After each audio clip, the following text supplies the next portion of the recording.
can spend tens of thousands on a kitchen and still end up with something that looks a little bit off. So in this one, I want to walk you through several things that consistently make a kitchen look cheap and the fix for each one. Hardware that feels a little off. Hardware is small in physical size and outsized in its visual impact. And three things tend to go wrong here. The first is size. You usually either want to keep the size of your handles consistent across the kitchen, especially if most doors and drawers are of a similar size, or hardware should scale slightly to the door it sits on. Whether that's a longer handle on that wide drawer or adding a second cup handle spaced evenly apart. There are lots of different ways to go with handle sizes, but just make sure yours is a considered approach and not a haphazard one. The second is finish. Painted matte black handles or sprayed gold handles. Coatings that look fine on day one and start chipping after a year or so. If you're paying for a kitchen you want to keep for 10 or 15 years, the hardware should be solid metal in its own right. Real brass, real bronze, real stainless steel. Coating gives you a look, a solid finish gives you the look and ages with the room. And the third is mixing too many metals. A chrome tap, brushed brass handles, black butt hinges, and a copper pendant light. Each one fine on its own. Together, the room reads as if 4 different people chose the metals on 4 different Wednesdays. So pick your metals before anything is ordered. It can be 1 metal across the whole room. It can be 2 deliberately paired, picking up on other metal elements already in the room or house in general. There's nothing wrong with mixing metals. Just be intentional. What it shouldn't be is whatever metal finish happened to be on offer that week. Exposed or unfinished cabinet sides. This one's a pet peeve of mine, and once you see it, you can't unsee it. You've got a beautiful run of cabinetry and a lovely finish, and at the end of the run, or maybe either side of the cooker hood, there's a bare, plain-coloured cabinet side just sitting there in the open. Or there's a tool housing for the fridge or the oven, and the side that's facing the kitchen is again that plain carcass finish, which is a different colour to the doors. It looks like a kit that someone forgot to finish. The fix is straightforward. Specify a finished side or add an end panel that matches the door front. For a tool housing, that means a proper full height end panel running to the floor. For a run that ends in an open space, the end panel finishes the cabinet's exposed side to the same finish as the rest of the kitchen. If it's visible, it needs to be finished. Simple as that. Poor fitting. This might be the single biggest reason a kitchen looks cheap. And it's a hard one to write off because it doesn't matter what the cabinetry costs if it still isn't fitted properly. Uneven gaps between doors, the plinth that doesn't sit tight to an uneven floor, leaving more gaps. A line of wall units don't all sit at the same height, or a scribe along the edge of a tool unit, there's large visible gaps all along the wall. You'll spot a poorly fitted kitchen the second you walk into one. Even before you've registered why, the room feels slightly off. And the painful version of this story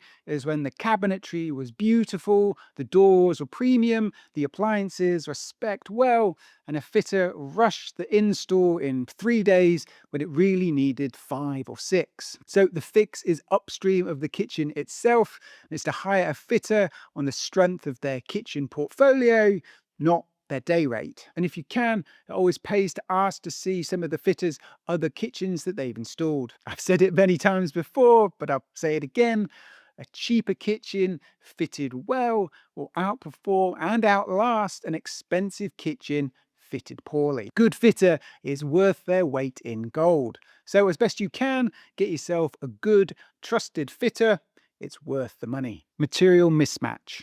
This could be in the form of a clash between worktop and cabinetry, a premium painted shaker door with a budget grade laminate worktop, a bargain J-pull handleless glossy white slab door with a beautiful natural stone slab on top. Either way around, you can feel that the two materials weren't specified together. Or it could be something like using various tones in the same space. A splashback that doesn't complement the worktop, or three different cabinet colors and then a separate wall color, all competing for attention. The room ends up feeling like it's shouting. So match the weight of your materials. If the doors say premium, the worktop, handles, and splashback should ideally say the same thing. And second, pick a smaller palette, maybe 2 or 3 materials or colors used across the kitchen. Door, the worktop, the splashback, the floor, they should feel like they belong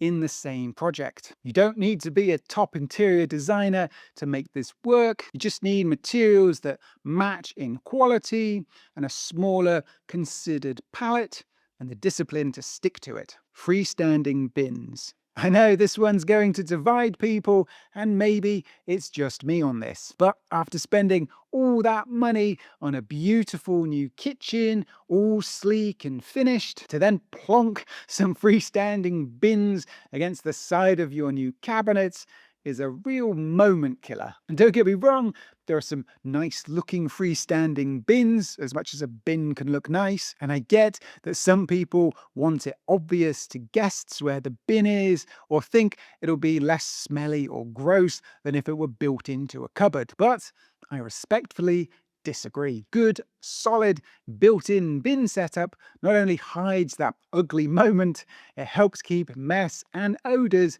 out of sight, and it means you're less likely to overfill them and put off emptying them with cardboard piling up on the floor next to it. With integrated bins, you're kind of forced to empty them when you should. So to avoid that moment killer and cheap kitchen feeling, get yourself a good integrated bin setup. Lighting.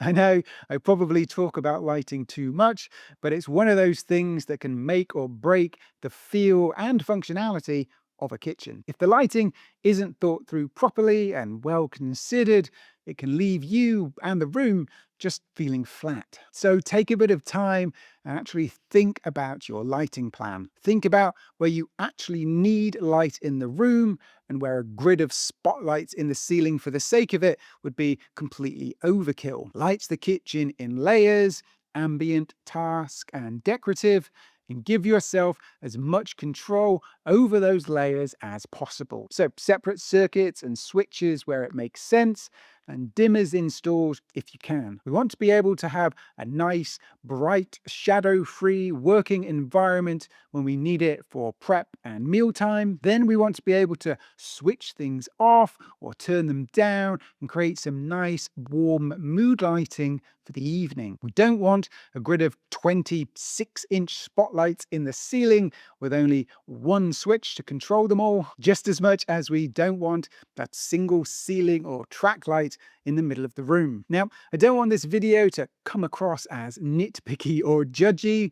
Some of these cheap-looking choices are perfectly fine in context. The point is that whether a kitchen looks expensive or whether it looks cheap isn't always about how much was spent. So I'm interested, have you got any other details that can make a kitchen feel cheap, and what would you do to fix it? Let me know in the comments below. If you enjoyed this one, I'm sure you'll like this video where I talk through how to design a timeless kitchen. As always, thank you so much for watching, and I'll see you in the next one.